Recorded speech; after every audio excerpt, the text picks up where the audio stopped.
Hey, what's up, folks? Welcome back to On Texas Football, and welcome back to Football Theory. I'm lifetime Longhorn Rod Babers, pleased to be joined by my good friend and esteemed colleague, Jeff Howe. And this is just Football Theory, brought to you by accomplished Austin realtor Laura Baker. Got to give her a shout out first and foremost. We appreciate all of her support. Football Theory brought to you by accomplished Austin realtor Laura Baker. Laura and the Andy Allen team at Keller Williams handle all of your real estate needs in the Austin area. Laura is not only a diehard Longhorn fan, but a longtime Austin real estate expert. So if you have any concerns or questions regarding real estate in the Austin area, please do not hesitate to reach out to Laura today at 512-784-0505. That's 512-784-0505. Or you can reach out at Laura at AndyAllenTeam.com. That's Laura at AndyAllenTeam.com. Thank you very much to Laura Baker and her team for being aboard our team here at On Texas Football. All right, Jeff, I was asked an interesting question by an offensive coach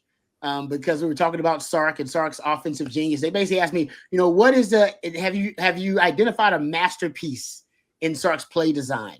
Now, aside from him as a, offensive play caller and aside from him as, the coordinator, the head coach, the artistic element of his artistic genius would be the play design. Right? Mm-hmm. The design and all these moving parts and elements and bring them all together. And I thought about it for a while. And I was like, man, honestly, it might be the reverses, in my opinion. Okay.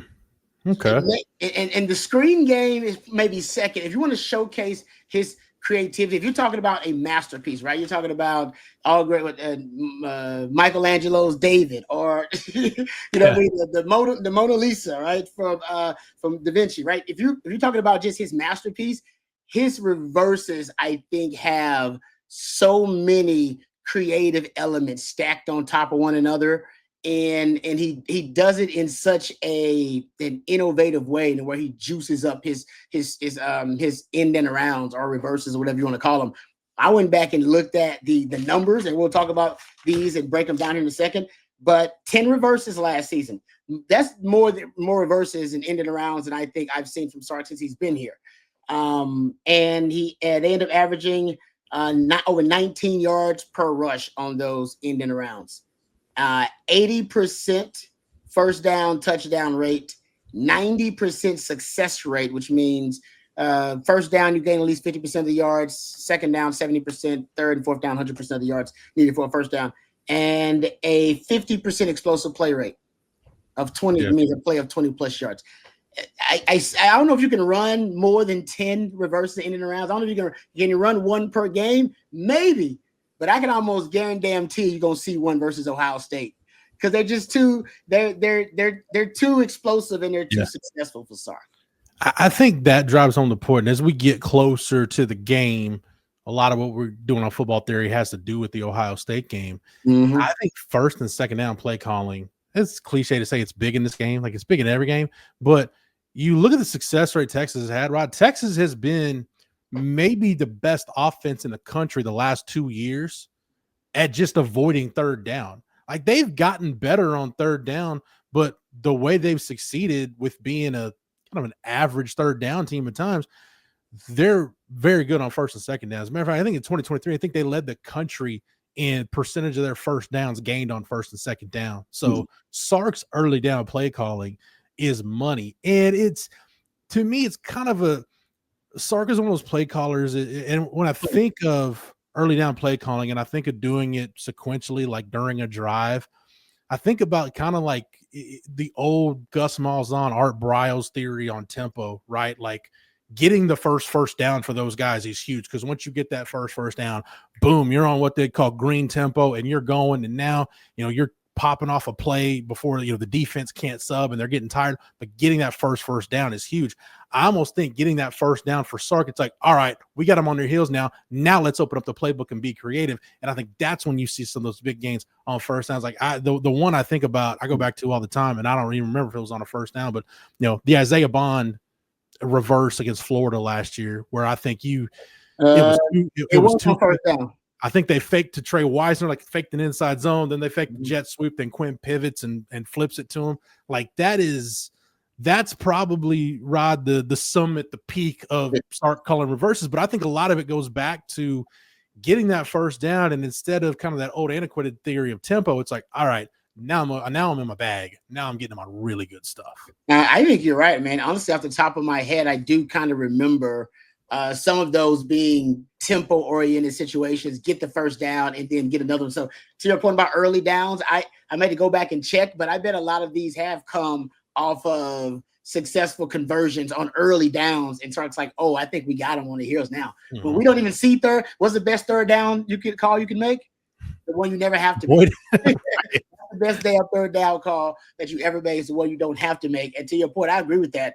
And one of the things about talking about early downs and what I kind of realized looking at these numbers about the end of the rounds, and I can't imagine somebody in the country has better numbers on reverses or ending the rounds. Like I just can't.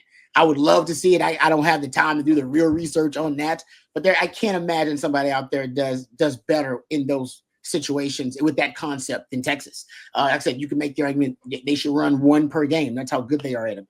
But when I started looking at it, because these are all like rushes for wide receivers, I started thinking about the basically wide receiver run game. And oftentimes people refer to screens as an extension of the run game, right? Mm-hmm. It's a long handoff when you're throwing that bubble screen, tunnel screen, smoke screen out there to the wide receiver. So essentially that is a part of, the running game. And getting to your point about the early downs, you'll see that as a substitute at times for Sark. Instead of the old traditional run game, it's like, I'm just going to pop it out there to my guy out there on the perimeter. We got the numbers advantage. He can give me 5, 6 yards. That's all I need to stay ahead of the chains. And getting back to your original point about success on early downs, trying to avoid third down altogether. So I went and looked at those specific behind the line of scrimmage targets, because those are basically your for wide receivers. Mm-hmm. So essentially that's screen game. That's the only really concept that you're going to get a target behind the line of scrimmage for a wide receiver. So I went and looked at it, and the numbers are pretty interesting. Now, this is just for the circle of trust. I took out Johnson. This is Wingo, Moore, Golden, Bond, and Bowden. So guys I consider in the circle of trust. You're looking at, if you looked at it, it's at 6.5 yards per target on throws behind the line of scrimmage to wide receivers, which is not bad because essentially that's a positive run play. Yeah. And I went and looked at the first down touchdown rate in those situations. You're close to 30% of a first down touchdown rate on throws behind the line of scrimmage to wide receivers, which is pretty good. Now, Bond was the king of this, by the way, guys. Real quick, these Bond numbers are wild, Jeff. 10 of 10 on targets behind the line of scrimmage, 127 yards, 3 touchdowns, 158 yak yards, 4 missed tackles forced, 5 first downs, and a 158 passer rating anytime you threw it to him behind the line of scrimmage. He was basically a really good running back for you on the perimeter. Because he was and on those reverses too, he was really good. He had 4 ending arounds for 98 yards and 1 touchdown. If you combine that with his behind the line of scrimmage numbers, that's when he was the best weapon for you. It actually wasn't the deep passes where he was most explosive. It was actually on the quick passes where he was most explosive. Wow. Yeah. So with Isaiah Bond, he's interesting. And, we know what happened to him leading up to the draft. And he would have been drafted had he not been in a legal situation. But and I think this speaks to the perimeter screen game, Rod. And this is why I don't know if it'll be as big a part of the offense as it's been the last few years. When you think about the best Texas receivers at running screens, Kwame Cavill was great in the screen game. Mm-hmm. Awesome. Jordan Shipley, Quan Cosby, Lil Jordan Humphrey, excellent in the screen game. Yeah. Isaiah Bond, what do all those guys have in common? They don't waste movement when they get the ball. When they get the ball in space, they are north-south vertical runners, and they run with a little bit of physicality to them. So it's just, and they got that burst too. Like Lil Jordan Humphrey, it was that deceptive burst. His was more about playing to and through contact. I think Kwame was a little bit of that too. But you think of Quan, you think of Isaiah Bond, like they're almost the same guy, like kind of more of a compact build. But man, they stick a foot in the ground and get vertical. Good luck getting an angle on them. Yeah. I don't know, Rod, that guy is in the receiver room. Wingo's got some of that. I think Wingo's got some of that. It to me, because he's great with the ball in his hands, and he plays through contact really well. I don't know if he's got the wasted movement thing. I think he does have kind of a lot of maybe wasted movement out there, but he's such a combination of rare traits. That's why I think Sark likes him on those reverses, ending arounds, because he plays through contact really well, runs through contact really well, and he's got a burst. Like once he turns a corner, it's like a guy coming around on 200. He turns that corner, it's like he starts running downhill on you. He did it against Michigan. Go watch him turn that corner on Michigan. Almost gone. By the way, his end around against Michigan was on first down. That was a first down call. Yeah, I believe you are right about that. Yeah, I went. You're right. I went and tracked them, and of those end and arounds, I believe 5 of them were on first down. And I double checked the Bond one against Florida was on first down also. Yeah. So again, just speaking early on play calling. But I think the bottom line though, Rod, when we talk about the perimeter screen game being so good for Texas, and we look at even though we look at the body type change, and this goes back to your point about Ryan Wingo just now, like because he can be that guy. Speed is ultimately going to be the prerequisite to play wide receiver for Sark. Like he is not going to sacrifice speed. He wants bigger receivers, but he's not going to get bigger receivers by sacrificing speed. Like you at Khalil Lockett, Jamie French, Michael Terry, like these are bigger bodied guys, yes, but they can all run. So he's not going to sacrifice speed in the name of getting bigger receivers, because he does want the perimeter screen game to be big. He does want guys who can get off press coverage. And I think you've got a class of guys that can do that. But again, all of those guys can run too. And Wingo's another guy that can run. Parker Livingstone is a bigger bodied receiver who can run. Emmett Mosley might actually be Rod more in that little Jordan Humphrey mold, where maybe you want to get him the ball and let him get back. DeAndre Moore's a little bit kind of that little Jordan Humphrey, Jordan Whittington type guy where, he didn't mind playing through contact. So I don't know that you got just kind of the pure like screen ace, if we'll call it that, like you had last year with Isaiah Bond, but you've got enough there with the guys we just mentioned that it can still be a big part of the offense. I think ultimately what it comes down to, though, Rod, is whether it's the perimeter screen game, the screen game, the backs, what does Arch feel comfortable throwing? Does he feel comfortable with the perimeter screens? Does he feel like he's got enough grasp of the offense? I thought we talked about it a lot, and I think it bears repeating. Quinn was really good in the screen game, and I think it was because he could manipulate the ball at the mesh point. He was really good handling the ball on the screens and carrying out his fakes. Arch can do that and is comfortable doing that, then it'll still be a big part of the offense, and it'll be there. The big thing is what percentage of the offense will rely on the screen game this year compared to the last couple of years. Yeah, no, it's a good point. The backs, I still think you'll get the same numbers, right, with the backs. That's just what Sark likes to do. But with the wide receivers, I think you're right about maybe this group of wide receivers. They don't have as many guys with the quick twitch that you initially, want out of that screen game. You want somebody that can go from 0 to 60 like that. I don't know if that's necessarily Parker Livingstone. DeAndre Moore's got a little bit of that for sure. He does, but he wasn't. He doesn't play through contact really well. So you almost want the twitch and a guy that plays through contact really well. That's a rare combination. I mean, that's what you kind of got with a guy like Jordan Shipley. But it's rare to get that combination. You do need one of the other to be successful in the screen game. But last year, DeAndre Moore wasn't. He wasn't great. Bond was better in the screen game. So was Wingo, of course, was better in the screen game too. But Golden and Moore, they weren't as good in the screen game for Texas. So I agree. I think you either got guys who play through contact, you got bigger receivers now, or you got guys who are just really twitchy and they can get from 0 to 60 and before the defense is able to close in on those screens on the outside. All right. Yeah. I mean, I think ultimately I would put money on Texas running ending around in the reverse versus Ohio State. They did it versus Bama 2 years ago. I think it was Xavier Worthy did it. He was always the in and around guy. And they did it versus Michigan, of course, with Ryan Wingo.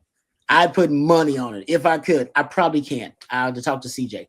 If Texas will run a reverse versus Ohio State. It's just one of those things when Sark's being creative. That's one of the things that naturally comes out. And like I said, I do think if you want to look at his masterpiece of play designs, the reverse is probably, or his version of it is probably in your top 3 plays that come to mind. The plays that really showcase his artistic creativity. So the other thing too, when we talk about the end arounds, I think especially early in the season, again, you think last year, think back to Ryan Wingo getting his hands on the ball against Michigan.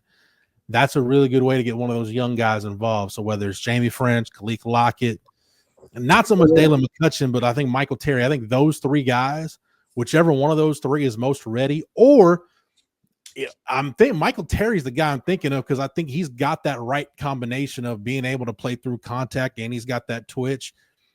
You don't want to be too predictable, but early on, like you don't know what he's going to do. You don't know what he's going to be on the field for. I think an end around with him would be a great way to get him involved and get the ball in his hands. To your point, they did that early on with Silas Bolden to try to get him involved a little bit. But I agree with you. That's a really good point because this year it seems like Wingo is obviously going to be that guy, but they usually like a little bit more variety. I think last year, especially when they had 10 ending rounds and 10 reverses. They divided it up between 3 different players. We'll see this year if Sark's going to match that number or go even further considering how successful they are with that particular concept. All right, let's thank our sponsor one more time. Let's thank Laura Baker. Football Theory brought to you by accomplished Austin realtor Laura Baker. Laura and the Andy Allen team at Keller Williams can handle all of your real estate needs in the Austin area. Laura is not only a diehard Longhorn fan, but a longtime Austin real estate expert. So please give her a shout today at 512-784-0505. That's 512-784-0505. Or you can reach out at laura@andyallenteam.com. If you have any concerns or questions regarding real estate in the Austin area, please don't hesitate to reach out to our expert, the accomplished Austin realtor, Laura Baker. All right. Thank you to Laura Baker, and thank you to Matthew behind the scenes as well. Always doing a great job. Appreciate all of your expertise, Jeff. Always a great conversation. And thank you to all of you out there for watching and for listening to another edition of Football Theory. For accomplished Austin realtor Laura Baker, for Matthew and for Jeff, I'm lifetime Longhorn Rod Babers. Until next time, hook 'em horns.